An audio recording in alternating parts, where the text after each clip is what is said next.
Attention, vous écoutez un programme audioactif. Oh, touching! Jack Miller nudging him wide as well. And the start for contact.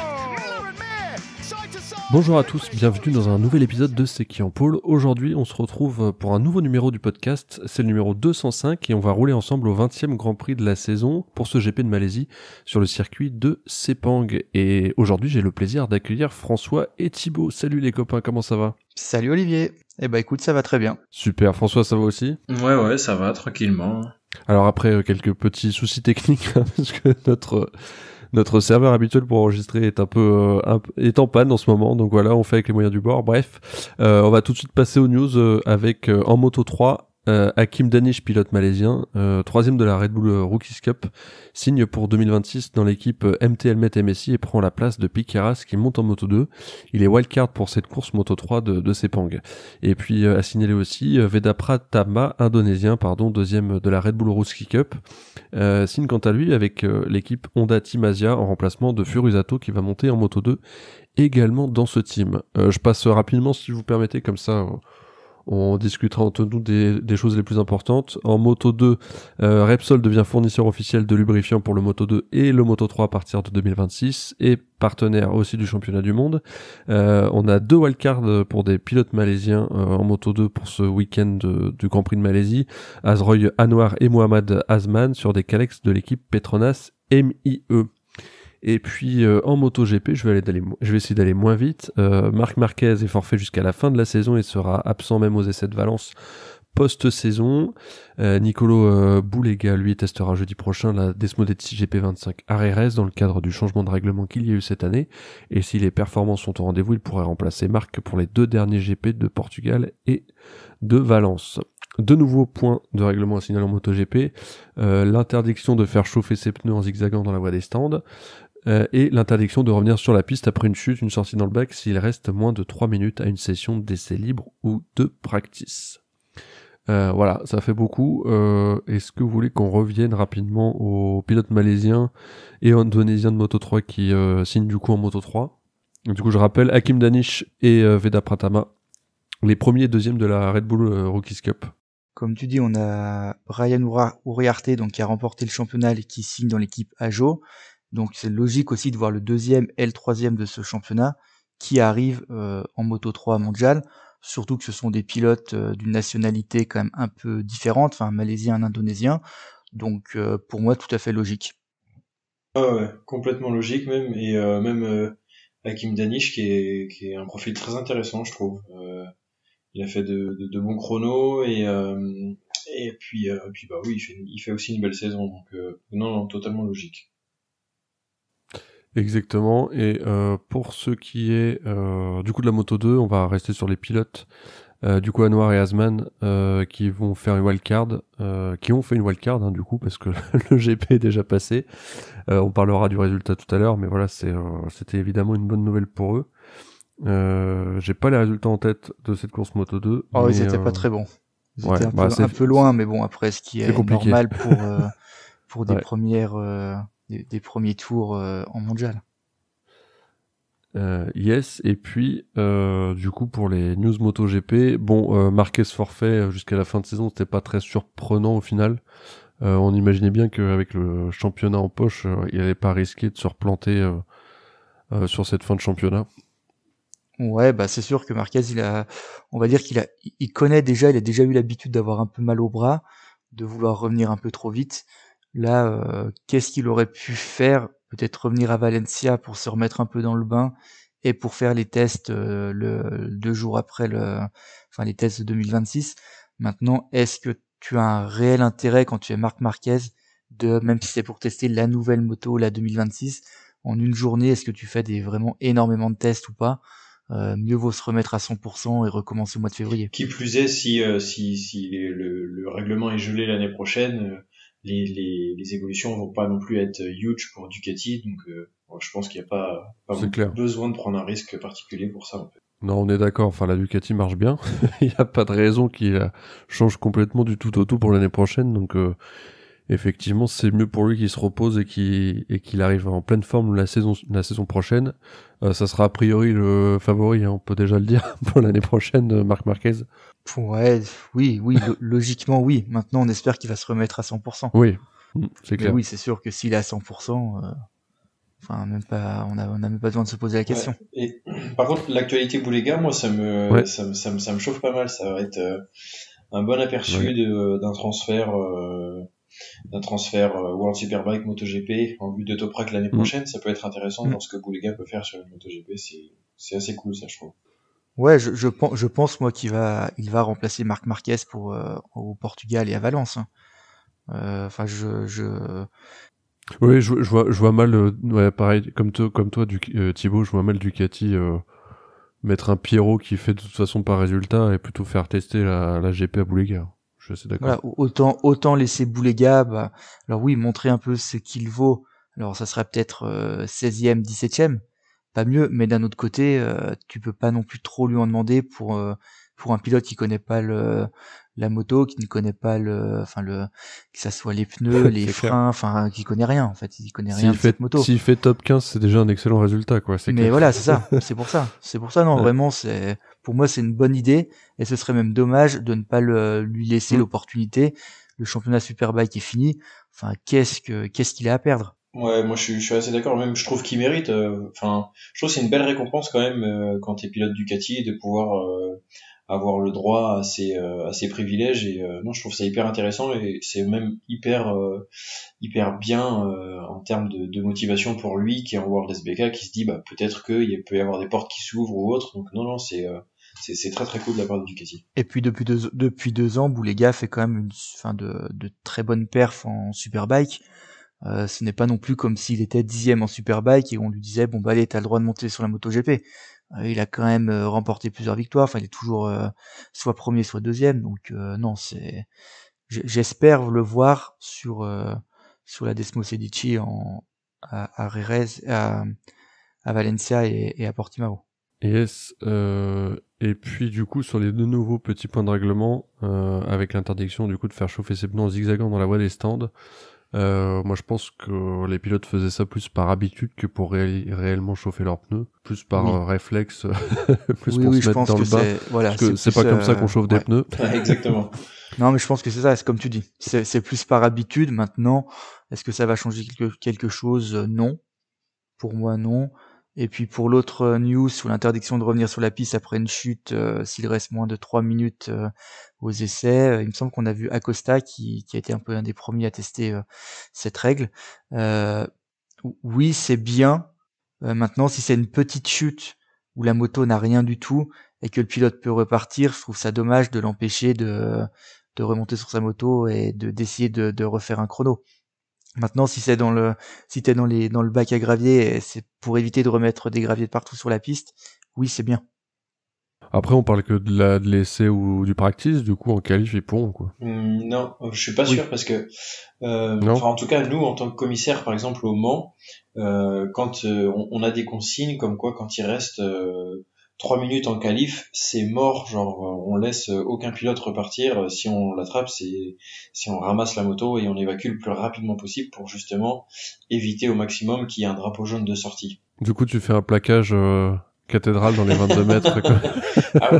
Pour éviter qu'il remonte sur ça. On fait ce qu'on peut, nous, avec ce qu'on a, mais je sais que les consignes qu'on nous donne, c'est ça.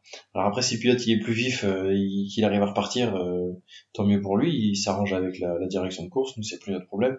Mais on a toujours eu cette consigne en qualif de au bout de 3 minutes, vous sortez. Et je trouve ça assez marrant que ce soit que maintenant qu'on dise c'est un vrai point de règlement, on l'a dit aux pilotes et tout, comme si nous on était au courant de ça et les pilotes eux faisaient un peu ce qu'ils voulaient. Enfin, je trouve ça assez drôle. Ça marche. Eh ben, passons à la Moto 3 si vous le voulez bien, avec comme info à signaler pour ce week-end de Moto 3, Jacob Rolstone qui chute en practice et s'en sort avec une fracture de la main gauche. Il déclare forfait pour le reste du week-end, un double long lap penalty pour Rueda pour une manœuvre dangereuse en Q2, et puis Brian Uruarte remplace encore David Munoz et il prend 9 places de pénalité pour avoir roulé trop lentement en Q2. Ça peut arriver à tout le monde, ça, de rouler trop lentement en Q2. Enfin, perso, c'est clair que je vais me prendre une pénalité. Finalement, c'est peut-être la moto qui fait que le pilote dessus fait n'importe quoi. En qualif, se passe en Q2 Yamanaka, Pini, Perron et Moodley. Et puis en Q2, c'est la pole d'Almanza devant Furusato et Rueda. On se retrouve avec 7 Espagnols dans le top 10. En course, il y a eu un très gros crash entre Noah Detwiller et Rueda dans le tour de mise en grille. La Moto 3 du coup qui est retardée de 1h40, ce qui va décaler après le Moto 2 et le Moto GP. Et c'est finalement Furusato qui remporte ce Grand Prix de Malaisie en Moto 2. Piqueras et Adrian Fernandez complètent le podium. Almanza est 4e, Yamanaka 5e, Carpe 6e. Qu'est-ce que je peux dire aussi? Morelli 13e, pourquoi pas, hein. Et puis Ricardo Rossi 18e. Au classement, ça donne Rueda toujours en tête avec 365 points, suivi par Piqueras qui a récupéré du coup 20 points ce week-end, avec deuxième avec 251 points du championnat provisoire. Maximo Quiles est troisième avec 237 points. Ça va jouer fort sur le podium. Qu'est-ce que vous avez pensé de cette course, les amis? La principale info, on va dire, de cette course qu'on peut retenir, c'est bien entendu le crash, enfin l'incident entre José Antonio Rueda et Noah Detwiller dans le tour de mise en grille, où les deux pilotes où Noah Detwiller donc était un peu au ralenti, alors peut-être un problème sur sa moto, et Rueda derrière qui arrive trop vite et qui le percute dans le dos, enfin par l'arrière. Donc les deux pilotes évacués par hélicoptère. Rueda donc traumatisme crânien, fracture de la main. Et pour Detwiller, là les nouvelles sont quand même moins bonnes, parce qu'il a eu donc un traumatisme crânien sévère, la rate qui a explosé, un poumon perforé, une fracture de la jambe ouverte, enfin une fracture ouverte de la jambe. Donc là on a des nouvelles un peu tous les jours, tous les 2 jours, on a plus ou moins des nouvelles. Sa situation est toujours critique. Les médecins ne se prononcent pas. Donc on peut espérer qu'une seule chose, c'est qu'il s'en sorte, qu'il puisse retrouver toutes ses capacités, sans parler de moto, hein, tout simplement de retrouver une autonomie d'une personne normale. Donc voilà, maintenant on est dans l'attente, et c'est vrai que la course quand même a été un peu spéciale, parce que la course a été retardée d'1h30, on n'avait aucune nouvelle. Au tout début, on a dit les pilotes sont conscients, ensuite on a plus une seule info. Ils sont partis en hélicoptère. D'après les infos, qui ont été communiquées, Noah Detwiller aurait eu plusieurs arrêts cardiaques. Il aurait été réanimé sur la piste, après à l'hôpital. Enfin voilà, c'est quand même pas, c'est compliqué. C'est compliqué, cette course était quand même compliquée, et puis oui, la seule chose qu'on peut espérer, c'est que ça aille pour Noah Detwiller ces prochaines heures et prochains jours. Ouais, non, c'est quand même, ouais, vas-y, le crash est horrible, enfin, tout est horrible dans cette histoire. Il faut juste envoyer de la force à Detwiller, et puis espérer que, il puisse récupérer ses capacités physiques déjà, et puis après pour le reste, on verra bien, mais ouais, c'est vraiment triste pour la Moto 3 de voir de tels accidents. C'est quand même assez étrange, c'est dramatique, mais qu'il y ait un tel accident aussi grave en tour de chauffe, c'est problématique quand même. Ouais, c'est vraiment le tour de mise en grille, donc vraiment. Ouais, mise en grille, même pas chauffe. Ouais, voilà, ça va pas très vite. Enfin, je sais pas à quelle vitesse allait Rueda. Detwiller, il était plus au taquet que Rueda, parce que Rueda, effectivement, il a l'air d'être dans la trage au ralenti, et en sortie de virage, Detwiller est pleine balle, tête dans la bulle. L'inverse. Non, c'est l'inverse, pardon, oui. Oui, l'inverse, ouais. Mais ouais, c'est ce qui est fou, on sait pas si Detwiller a eu un problème ou pas. Rueda, s'il regardait un peu son dashboard, s'il regardait à côté, c'est un accident, c'est le truc de pas de chance, quoi. Parce que d'autres pilotes pas juste à côté de Detwiller, sont hors trajectoire, mais vont sûrement plus vite que Rueda, et passent à côté sans problème. En fait, c'est vraiment, c'est alors, il y a un coup de malchance, mais dans un sens, je pense que les organisateurs ont leur part de responsabilité, la Dorna a leur part de responsabilité, puisque les Moto3 ils bénéficient plus de warm-up par exemple le dimanche matin, et ce qui fait que par exemple si Detwiller avait un problème sur sa moto parce que ses mécaniciens ont touché telle ou telle chose, eh ben on peut pas le vérifier avant ce tour de mise en grille. Et il faut savoir que comme ils ont pas de warm-up, les motos 3 et les motos 2, souvent il y en a qui sortent à fond, d'autres non. Et ceux qui sortent à fond souvent font un tour, repassent par la voie des stands et refont un deuxième tour. Comme ça leur donne un petit peu, c'est eux leur warm-up. Mais comme c'est un tour de mise en grille, eh ben peut y avoir des différences d'allure pour X ou Y raison, problème sur la moto ou pas. Mais il y a des différences de vitesse qui sont beaucoup trop importants pour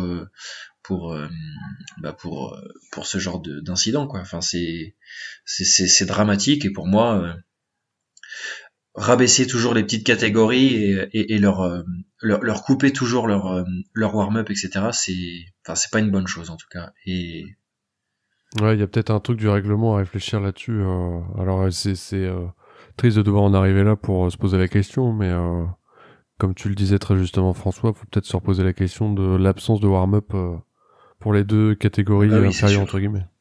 Ouais, même si les organisateurs pourraient très bien dire cela aurait pu arriver dans le premier tour du warm-up. Ouais, oui. Donc, après voilà, ils peuvent jouer aussi là-dessus, hein, même si le premier tour de warm-up, a priori, ils sortent pas tous en même temps les pilotes, donc. Oui. Après voilà, je suis d'accord avec vous, hein. Mais ouais, ils peuvent aussi trouver un peu ces excuses-là, mais c'est sûr que c'est mieux d'avoir un warm-up plutôt que de voir des pilotes faire un tour en charrette pour rien.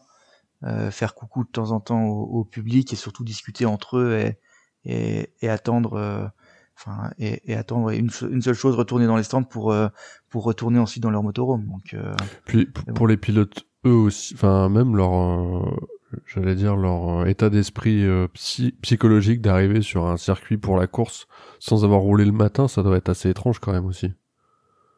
Dans le sens où t'as fait la qualif la veille, ça fait 12 heures que tu ronges les os pour rouler et aller en découdre, et là on lâche les lions de façon un peu à froid.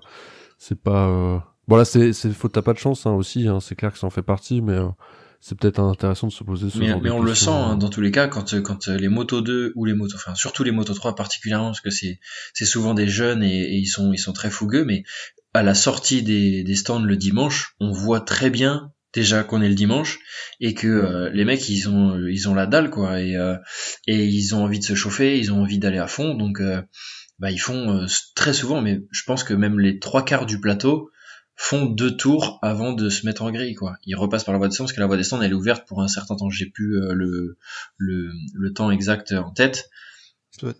5 minutes je crois. Donc en fait t'as le temps de faire au moins 2 tours. Donc comme tu dis, voilà, en fait ils vont le plus vite possible pour faire 2 tours.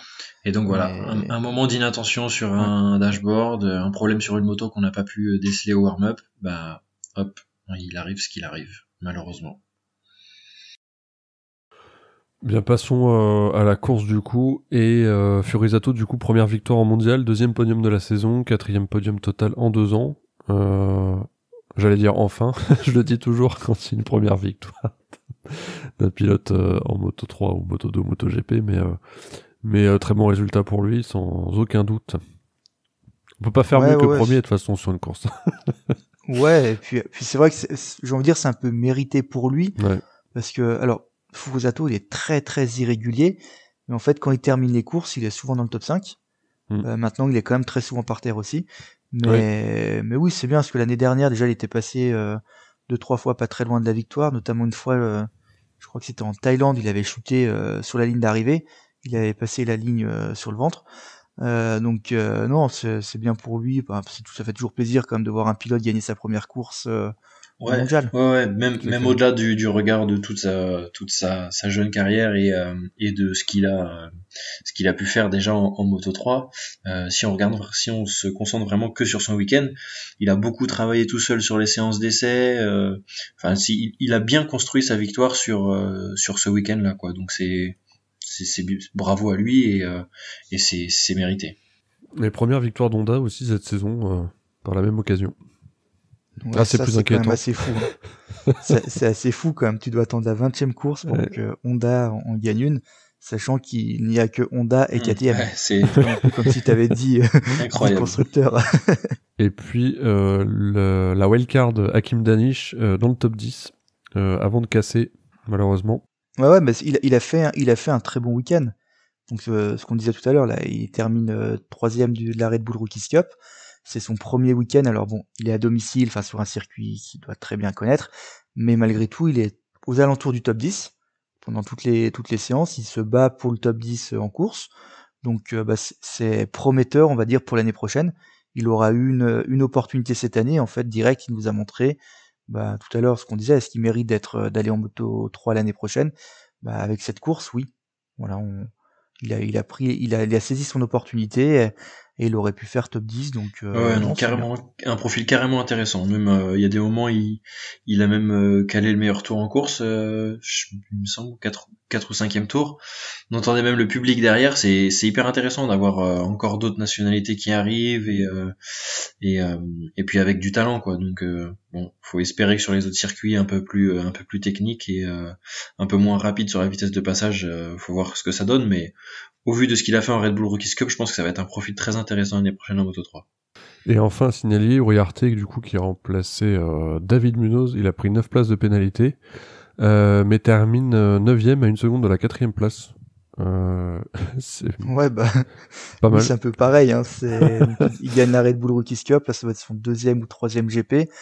En fait, il joue le podium alors qu'il se prend 9 places de pénalité au départ. Donc bon, ça va faire un Espagnol de plus qui l'an prochain peut remporter des victoires et puis limite jouer le championnat quoi. Enfin, un Espagnol de plus. Hein.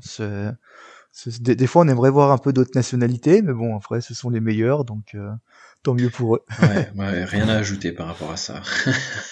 Merci, on passe à la Moto 2 du coup si vous le voulez bien, avec en info avant de parler de la course, Ortola et Guevara qui sont pénalisés de 3 places sur la grille car ils ont roulé trop lentement en qualif. Eux aussi, j'allais dire, en qualif du coup, passe en cul de Navarro, Ortola, Huertas et Roberts. Et puis c'est Holgado qui claque la pole devant Barry Baltus et Jake Dixon. Gonzalez est 7ème, Canet 8ème et Morera 16ème sur la grille. En course, victoire de Jake Dixon, le Britannique, suivi de assez loin, j'allais dire de près, mais non, de 2 secondes par David Alonso et Baltus qui complète le podium. Holdago est 4ème, Morera 5ème, Arenas 6, Daniel Munoz 7ème. Au classement en championnat, ça donne Morera qui est toujours en tête avec 256 points. Manuel Gonzalez, 2ème du classement provisoire avec 247 points. Et Baltus qui complète le podium provisoire avec 221 points. Voilà. Qu'est-ce que vous avez pensé de cette course, mes amis? Désolé pour la transition, c'est un peu dur. Moi j'aime bien le podium final. Jake Dixon, David Alonso, Barry Baltus. Je trouve que c'est un joli podium. Dixon il fait un ouais, un seul espagnol dans un podium, ça change un peu. Cette année, on a des beaux podiums en Moto 2. Enfin, c'est aussi que le championnat est très ouvert. Au final, on a pas mal de pilotes qui sont capables de gagner, d'être sur le podium. Donc c'est toujours sympa parce qu'on ne sait pas en fait en début de course qui va être sur le podium à la fin de la course. Donc c'est quand même toujours sympa. Là, voir Dixon gagner, là c'est une Bosco Scuro qui gagne. Donc la plupart du temps c'est des Calex cette saison. Alonso quand même qui confirme encore une fois de plus avec un nouveau podium. Donc là sur la deuxième partie de saison il est bien. Baltus qui est toujours là, Holgado qui a fait un super tour quali, qui termine 4ème. Enfin, en tout cas on a encore une belle course et moi vraiment cette année je prends plaisir à regarder le Moto 2. Oui, parce qu'il y a eu des années où on s'est quand même pas mal embêté en Moto 2. Mais là c'est clair que cette année on se régale. Ouais, souvent on n'a pas de baston alors que cette année on en a quand même pas mal. Et puis c'est d'avoir différents pilotes qui gagnent aussi. Vraiment, c'est d'un week-end à un autre, il y a toujours une ou deux surprises ou un ou deux noms qui revient. Enfin, non, c'est le champion cette année. Pour moi, c'est le championnat le plus intéressant. Et ouais, je prends vraiment plaisir à regarder ce championnat. Juste un peu déçu par Aaron Canet quand même. Tu vois, là, je regarde, là, je suis en train de compter. On a déjà 10 pilotes qui ont gagné en 20 courses. Et un Barry Baltus, lui, n'a toujours pas gagné. mais on a quand même 10 autres pilotes qui ont gagné. Donc ça, même un Joe Roberts, un Honshu qu'on a complètement oublié, qui n'est plus là depuis le milieu de saison, on en a gagné 2. Enfin, donc c'est clair. Vraiment c'est sympa comme saison. Baltus, il est pas passé loin souvent. Il nous a oui. fait, j'espère qu'ils vont en gagner une d'ici la fin de saison parce que il le mérite. Non, et puis c'est encore super serré au championnat. Hein. On le rappelle, 256, 247, 221, 215, 213 sur les 5 premiers en points. C'est encore très serré et très ouvert, effectivement.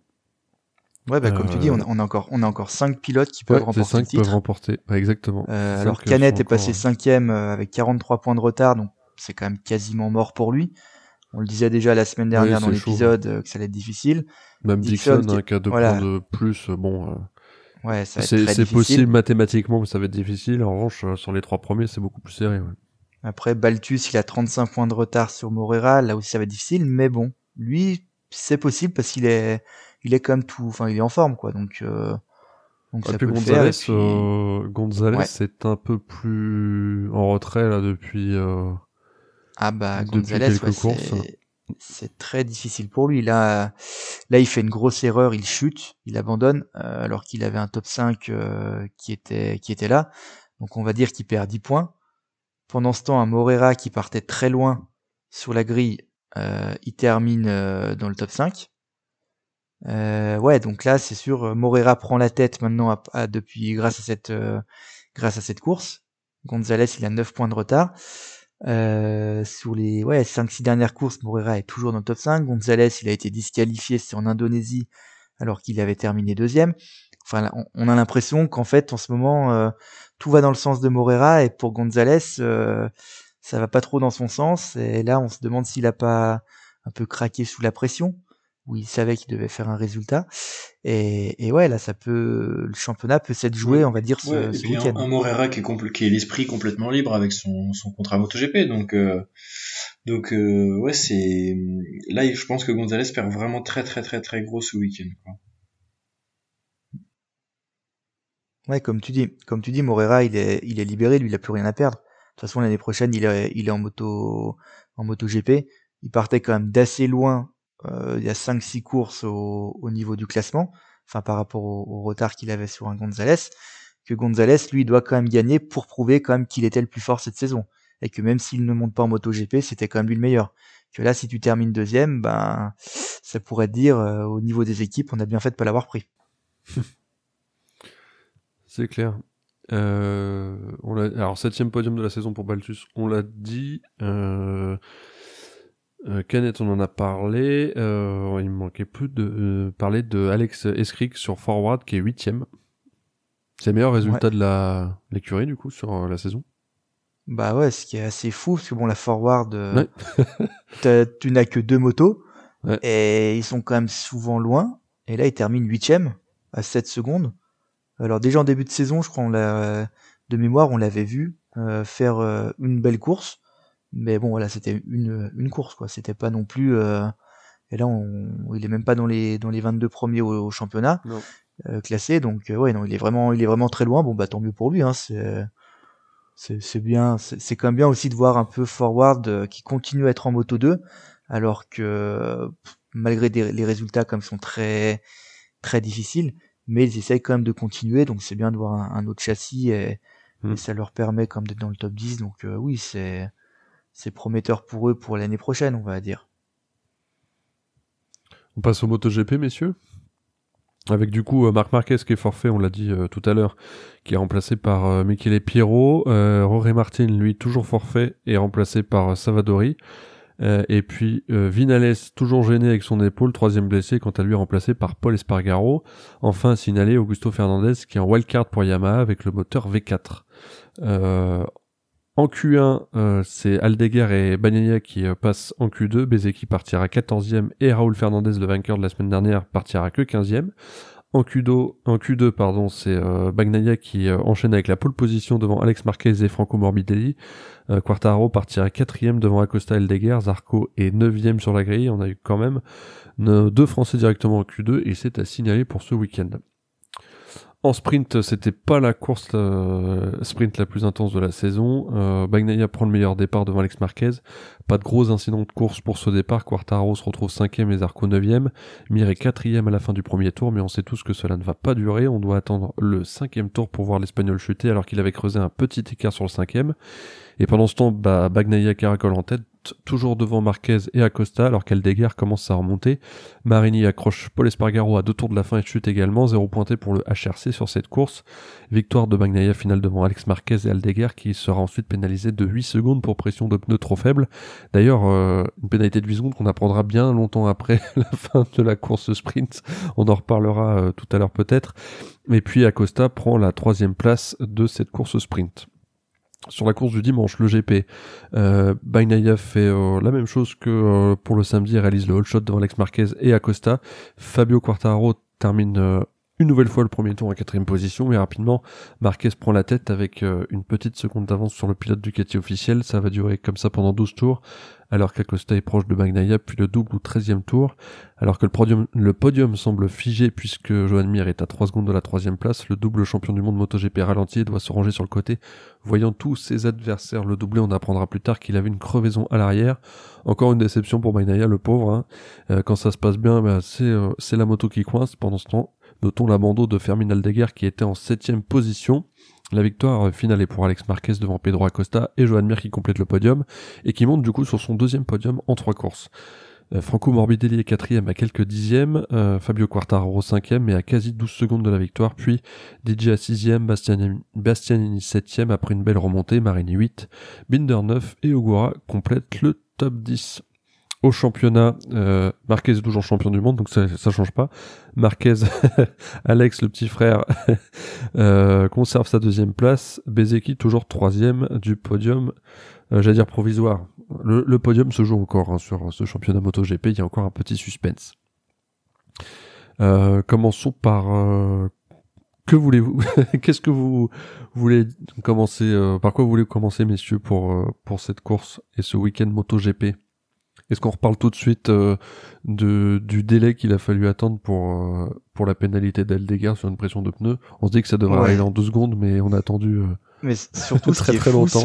c'est que 2 minutes après la fin de la course, tout le monde, enfin, l'info était tombée qu'Aldeguer était sous enquête pour pression de pneus trop faible. Ouais. Et ils ont quand même mis 2 heures pour prendre la décision. Ils ont attendu qu'ils boivent tranquillement le champagne sur le podium. C'est ça, après, ou alors ça devait vraiment, enfin, il y avait peut-être quelque chose qui faisait que peut-être un micro, il ne fallait pas, il ne fallait pas le pénaliser, mais bon, dès la fin de la course, enfin, ouais, vraiment dans les 2 minutes après, on avait l'info, Canal+ l'a dit, des différents médias là sur Twitter l'ont dit aussi. Donc on s'est dit bon allez, on va apprendre que Aldeguer est pénalisé. Et finalement non, on lui remet la médaille, il a la bouteille de champagne comme tu dis, tout ça, et puis 2 heures après tu apprends en fait si il est pénalisé. Ouais, il y a un gros Je flou vais pas dans chercher à ces histoires de comprendre. pression de pneus, c'est vrai que c'est dommage. Ça ressemble au foot avec la VAR, c'est nul. Oui, c'est un peu ça. Mais c'est vrai qu'Aldeguer au final il fait un beau week-end. Mais au final, il se prend 8 secondes de pénalité en sprint et il chute en course alors qu'il était 4e. Ça fait pas de points, alors qu'il aurait pu faire de podium quasiment. Non, ça fait mal, ouais. Parlons de Ducati maintenant, si vous le voulez bien, avec Bagnaia qui est dominateur en sprint et aussi en bonne position pour la course du dimanche. Malheureusement, il y a eu un problème de crevaison. Mais il est plus à l'aise sur les circuits plus longs que par exemple à Phillip Island. C'est quand même de bon augure pour l'année prochaine. Alors le pauvre, le chat noir, il a eu sa crevaison, mais un bon samedi en tout cas, une bonne qualif aussi, même s'il a pas dû passer par la Q1, c'est très positif pour lui, je trouve. Ouais, après la crevaison quand même, ce qui est un peu marrant, j'ai envie de dire, dans une saison MotoGP, combien de pilotes crèvent? Tu dois avoir 3 crevaisons. Non mais tu dois avoir 3 crevaisons dans l'année. Alors encore si t'es 17ème, tu t'en fous. Mais là c'est quand il est sur le podium, sachant qu'il reste quand même sur des courses où il n'arrivait pas à terminer dans le top 15. C'est Et là, il est bien. faut que ça soit cette course-là où il Mais voilà, crève, ça aurait très bien pu arriver sur les 2 dernières courses où il était dernier, où il était derrière Chantra. Là, bon, on lui aurait trouvé une excuse. Mais là, enfin, c'est pas de chance pour lui, quoi. Donc autant, j'ai envie de dire, autant rigoler, te dire, bon, de toute façon, tout lui arrive cette saison, et puis l'année prochaine, on espère pour lui qu'il aura un peu moins de problèmes comme ça, et qu'il mange son pain noir actuellement. Pour le coup, la crevaison, c'est vraiment pas de chance. Mais par contre, ce que je comprends pas, c'est les montagnes russes. Autant on peut passer à côté de son week-end quand on fait premier un week-end et faire un petit peu au-delà du top 10. Mais de là à être vraiment au fond du fond et le week-end d'après rejouer pas une autre position que la première place, c'est quand même il y a quand même quelque chose qui se passe de très très très très très étrange quand même. Tu peux même pas dire que c'est le mental, enfin, parce que si c'est dans la tête, là en Malaisie tu es encore dernier. Ça fait 2 courses où tu termines dernier. Donc là, il aurait terminé encore dernier. Là, on est sur un truc où il y a 0 nuance, quoi. Genre, c'est tout noir ou tout blanc. C'est exceptionnel. Bah oui. C'est ça. Je crois que sur les 5 ou 6 dernières courses sprint, il fait soit 0 pointé, soit il gagne. Soit 12, ouais. Enfin, c'est fou, quoi. C'est 1, 2, 3, ouais. Il a fait 3 points en République tchèque.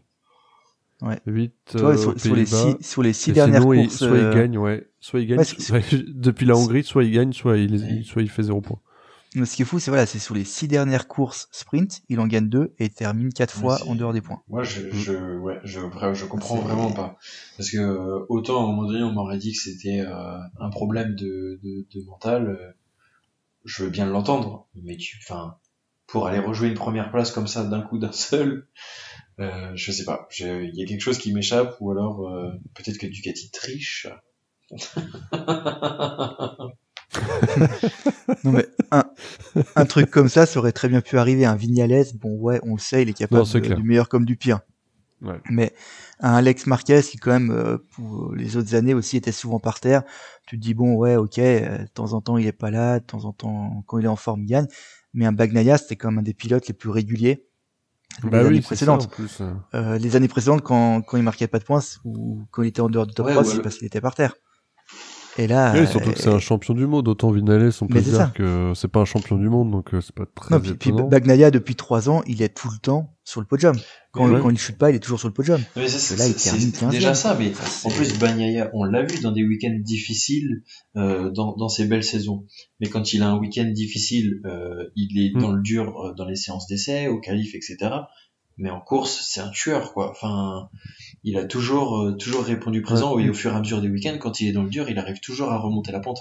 Un peu à l'image de ce week-end, d'ailleurs. Mais, j'ai du mal à comprendre ce qui se passe, ce qui se trame derrière tout ça, et, si réellement il y a un problème avec la moto, ou si vraiment le problème vient de Bagnaia, quoi. Très, très étrange.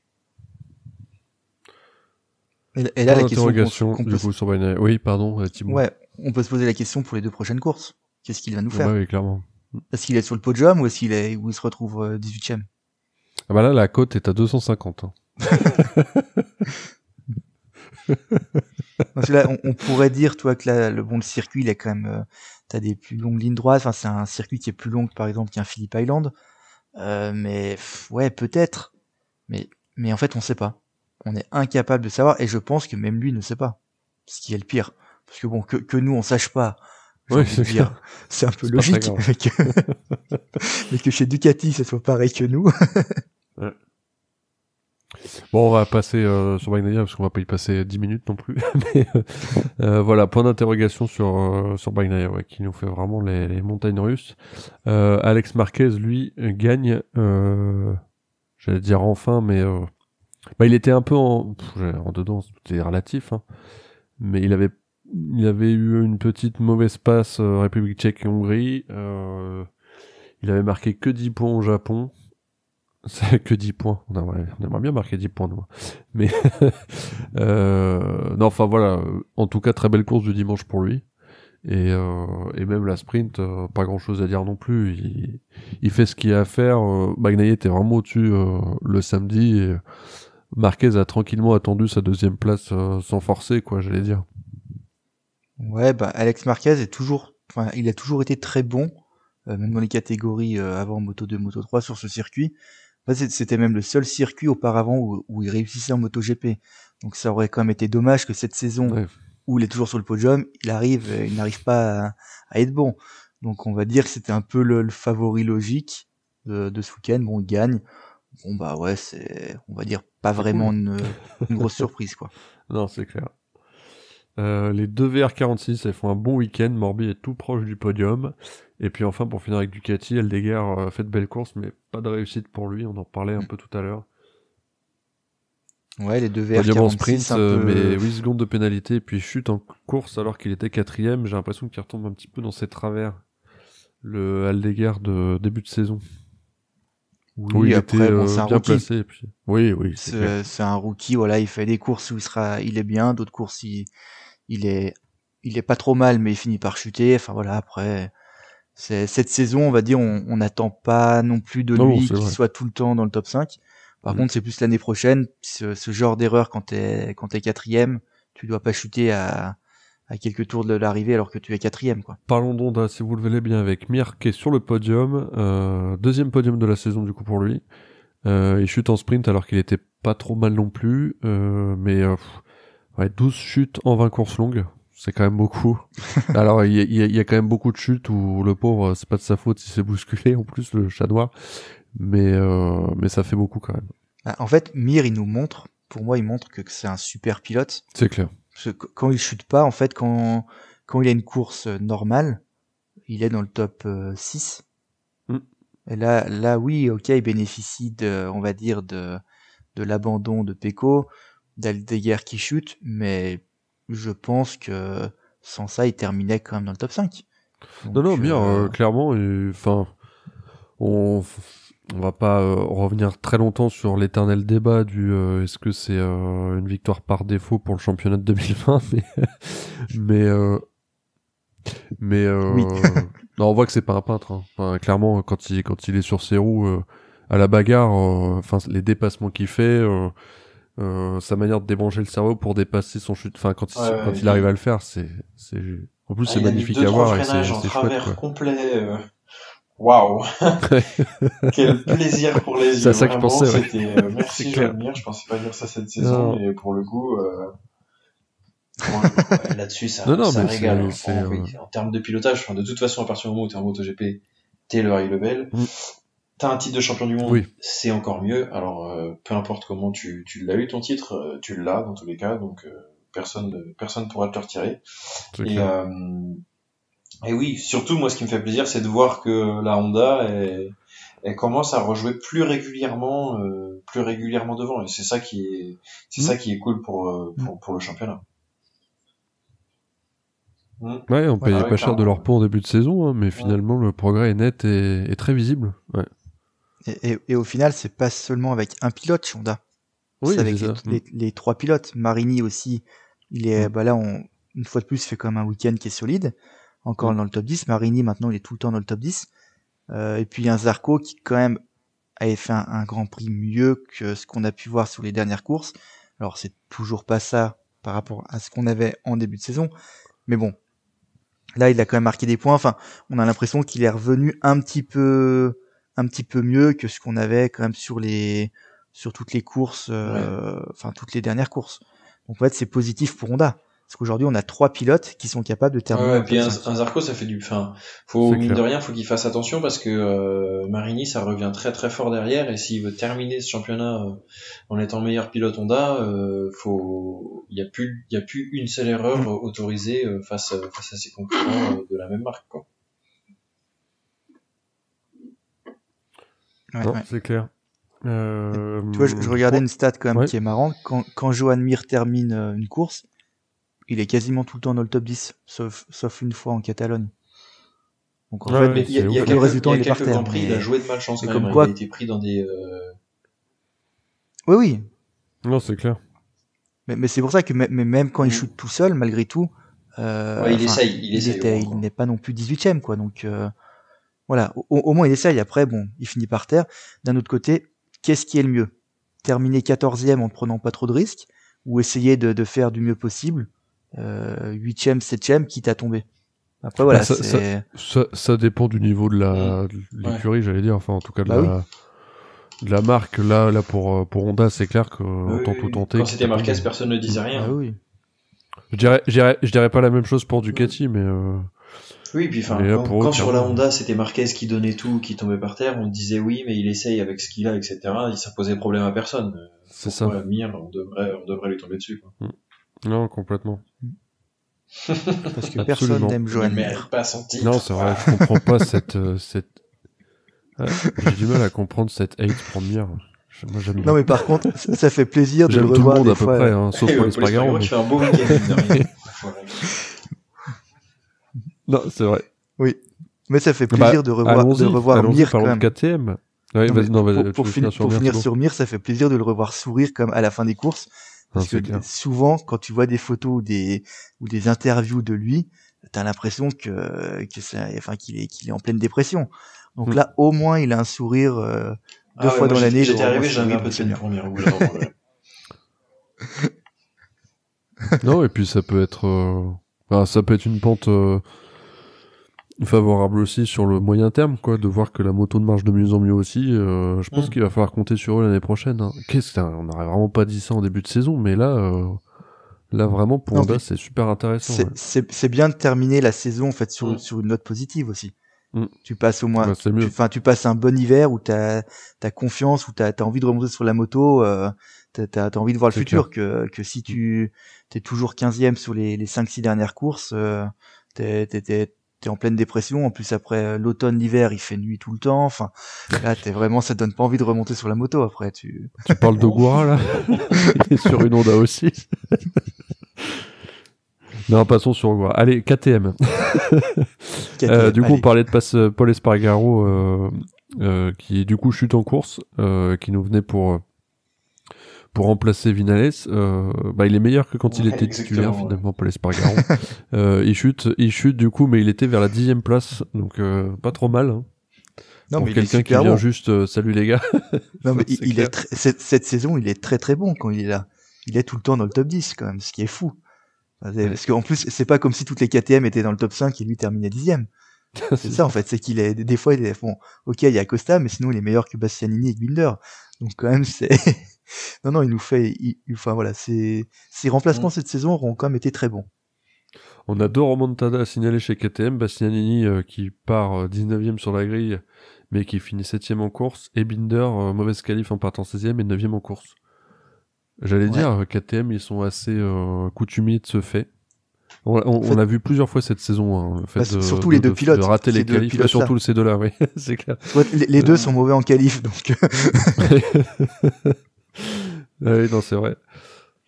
Non, mais c'est dommage. En fait, c'est dommage pour un Bastianini. C'est frustrant, parce qu'il termine, voilà, c'est ça, tu termines 7e, mais en fait, tu perds tout dès le samedi après-midi, enfin, dès le samedi matin pour la qualif. Et c'est ça qui est dommage, parce que un Bastianini qui se qualifie, dans le top 10, peut-être qu'il nous fait un podium. Ouais, c'est clair. Bon, après, c'est pour ça qu'un Bastianini n'est pas resté non plus chez Ducati, hein. Ça manque de consistance sur un week-end complet, hein. Oui, ça va ensemble. Mine de rien, c'est aussi, je dirais, entre guillemets, normal, quoi. Oui, complètement. Puis Acosta, lui, 2 fois sur le podium, assez loin pour la victoire, parce que Bagnaia et Marquez étaient vraiment au-dessus là, ce week-end. Mais toujours présent. Acosta, il fait vraiment des merveilles avec une moto moyenne. Non, non, c'est clair. Il marque tout le temps des gros points. Quasiment toutes les courses, il marque une vingtaine de points. Et là, en fait, il n'est pas si loin que ça de Bezzecchi pour la 3e place. Et alors, il a 31 points de retard. Il en reste 74 à distribuer en moto GP. On sait jamais, hein. Il peut aller chercher la 3e place, et ça serait quand même assez fou. Parce que pas grand monde n'aurait parié ça au milieu de saison, hein. Sur la 2e partie de saison, je pense que c'est le meilleur pilote, alors peut-être derrière un Marc Marquez, et encore maintenant, vu que Marquez a raté 3 courses, mais Acosta, il est tout le temps, il est tout le temps là, il est tout le temps dans le top 5. Ouais, il y avait il y avait Bezzecchi qui a fait quand même une bonne 2e partie de saison. Mais ouais, c'est vraiment les deux hommes forts de la deuxième partie de saison, ouais. Sans compter Alex Marquez, mais... C'est les seuls qui peuvent battre les Ducati. Ouais, c'est les seuls qui peuvent battre les Voilà. Ducati, clairement. Ouais, on est bien d'accord. Parlons de Yamaha, si vous le voulez bien, avec un week-end assez positif pour Quartararo, avec une belle 5e place.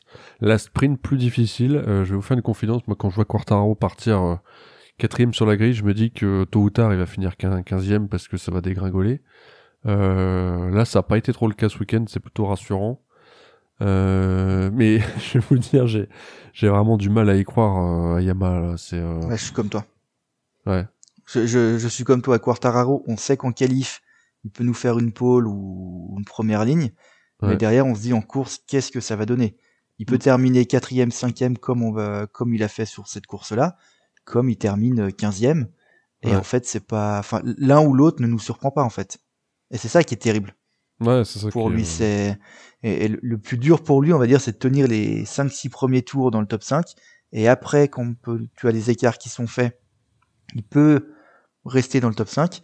Mais si derrière le 6e, 7e, 8e, 9e sont juste derrière lui, il perd tout sur la deuxième partie de course. Donc ouais, en fait, c'est frustrant, en fait. Mais comme toute la saison aura été pareil pour lui. Donc maintenant, ouais, on en parle à chaque week-end de course. Mais on ne sait pas à quoi s'attendre de Yamaha. Pas du tout dans quel sens ça va. Moi, j'avais un petit peu d'espoir quand même cette saison en me disant que ça allait un peu remonter la pente et tout. Même les line-up sont pas horribles, mis à part Rins que je ne porte pas vraiment dans mon cœur. Mais dans l'ensemble, je pense que ça reste quand même un pilote intéressant pour le développement de la moto. Et je me disais que il y aurait quand même un petit espoir, quoi. On a un Quartararo qui est archi talentueux et qui est capable de faire des merveilles. Quand on a vu ce qu'il faisait à Silverstone et tout. Mais force est de constater que la moto elle est catastrophique. Hein. Les autres ils sont aux abonnés absents. Ouais. Le V4, à quoi bon le développer maintenant, c'est très bizarre. C'est ce que j'allais dire. Le V4, il a pas l'air d'aller beaucoup mieux parce que Augusto Fernandez, du coup, il est à 47 secondes de la victoire, 36 secondes de Fabio, plus de 20 secondes de Miller et Rins. Est-ce que c'est le pilote, est-ce que c'est la moto? C'est encore trop tôt pour le dire, mais Non, mais honnêtement, qui pensait que le V4 allait être tout de suite au niveau de la moto actuelle? Enfin, c'était pas possible. Voilà, c'est aujourd'hui, surtout que le MotoGP d'aujourd'hui, tout se joue en quelques dixièmes. Tu passes du top 5 à la 15e place. Si encore t'avais 3 secondes entre le 5e et le 15e, tu dis bon bah d'accord, tu peux avec ton V4, tu peux rapidement te mettre au niveau. Mais là aujourd'hui, c'est impossible. Donc en fait, quel intérêt de développer un V4? Enfin, je pense que c'est pour 2027. Mais ouais, l'année prochaine, qu'est-ce que tu fais? Tu pars sur quoi en 2026? Je pense. Moi, je pense qu'ils vont partir sur le V4, par contre. Toi, maintenant qu'ils l'ont testé, ils vont dire bon bah allez, on part là-dessus, et ça nous permettra de continuer à développer un V4 pour 2027, même si ce seront des motos différentes. Mais oui, puis après, un Quartararo a quand même poussé pour aussi un V4. Enfin, si tu restes sur ton 4 en ligne, tu passes un peu pour un con quand même. Tout le développement que tu as fait, ça aura servi à rien. Enfin, toi, mais c'est difficile hein, pour peu importe le choix. C'est vrai que partir vers le V4, c'est quand même le choix le plus intéressant, je pense. Si tant est que ce soit le projet pour l'année d'après, avec le changement de règlement. Mais c'est sûr qu'ils partent avec des années de retard sur un moteur en V. Donc en termes de châssis, c'est plus la même. Enfin, il y a rien qui est pareil, quoi. C'est absolument. Ouais, il y a tout qui change, c'est clair. Donc et puis bon, Yamaha n'a jamais été connu pour ses moteurs en V. Donc bon, affaire à suivre, quoi. Ouais, affaire à suivre. Difficile aussi pour Aprilia ce week-end. Alors c'est fou parce que des fois on peut les voir briller. Et puis c'est ce qui arrive plus souvent quand même cette saison. Ils sont quand même plus souvent au fond du classement. Il y a 2-3 pops comme ça, mais là c'était pas un week-end de pop en tout cas. Bezeki nous avait habitué à faire des bons résultats sur les derniers GP, c'est ce que je disais tout à l'heure. Là c'était un peu plus en dedans là pour la Malaisie. Mais en fait, c'est peut-être que Bezeki sauvait à chaque fois Aprilia, même si on avait tout souvent, et on le disait aussi dans les derniers épisodes, après la victoire de Fernandez cette saison était quand même souvent dans le top 10, donc bon, ce qui quand même était rare pour lui auparavant. Un Ogura, en fait, toute cette saison, ça aura plus ou moins été pareil depuis. Il a fait un super début de saison où il était dans le top 10, mais depuis Ogura, c'est le pilote un peu anonyme, j'ai envie de dire. On l'entend pas, on le voit pas du week-end. Et c'est vrai que là, Aprilia, le week-end un peu, Bezeki était pas trop là. Bon, après, c'est surtout la moto, je pense, c'est plus que le pilote, Mais, oui, quand Bezeki n'est pas là, en fait, on s'aperçoit qu'on oublie Aprilia, finalement, quoi. C'est capable de faire des grandes étincelles pendant 2-3 courses, et puis, du jour au lendemain, de s'éteindre complètement sur la course suivante, puis de revenir aux avant-postes, puis, c'est... Mais à l'image de Acosta avec la KTM, un peu. C'est ce que j'allais dire. En fait, en gros, Bezeki sur Aprilia, c'est comme Acosta à KTM. Si t'as pas Acosta à KTM, cette année, c'est une catastrophe. Non, c'est clair. Si t'as pas Bezeki chez Aprilia, alors oui, t'as Fernandez qui gagne en Australie, on sait pas comment, mais le reste, c'est quand même pas ça. Après, je pense qu'une saison complète avec un Martin, avec le line-up Martin-Bezeki, je pense qu'il y a... Oui. Ouais, il y a moyen de voir que la moto est quand même différente. Oui. Comparé aux années où Aprilia était complètement en dents de scie, où Espargaro faisait une perf ou deux dans la saison et ça s'arrêtait là. Là, il y a quand même un petit peu, il y a quand même une progression pour cette marque-là quand même. Oui, on est d'accord. On est d'accord qu'Aprilia quand même, c'est un week-end raté, faut dire le mot, mais quand même sur toutes les dernières courses, ils étaient toujours là. Bezeki est le seul quand même qui arrivait à battre ou à se battre avec Marc Marquez. Clairement. Donc depuis depuis le retour de cet été de la trêve estivale, Aprilia, Bezeki notamment était quand même toujours là. Donc non, après c'est un raté. On verra ce qu'ils vont faire à Portimao. Ils peuvent très bien gagner à Portimao avec Bezeki. Non, c'est vrai, complètement. Eh bien, merci messieurs. Je pense qu'on a fait le tour de ce week-end de Grand Prix de Malaisie. On se retrouve la semaine prochaine du coup pour le GP du Portugal sur le circuit de Portimao donc et la dernière en MotoGP d'Oliveira devant ses fans. Oliveira, le pauvre qui a fait dernier le dimanche. Voilà, d'ici là vous pouvez nous retrouver sur Discord, sur X, Spotify, tous les sites de podcast en streaming. Merci messieurs, c'était un plaisir. Ouais, ciao. Et puis à très bientôt. Tout le monde. À plus, salut.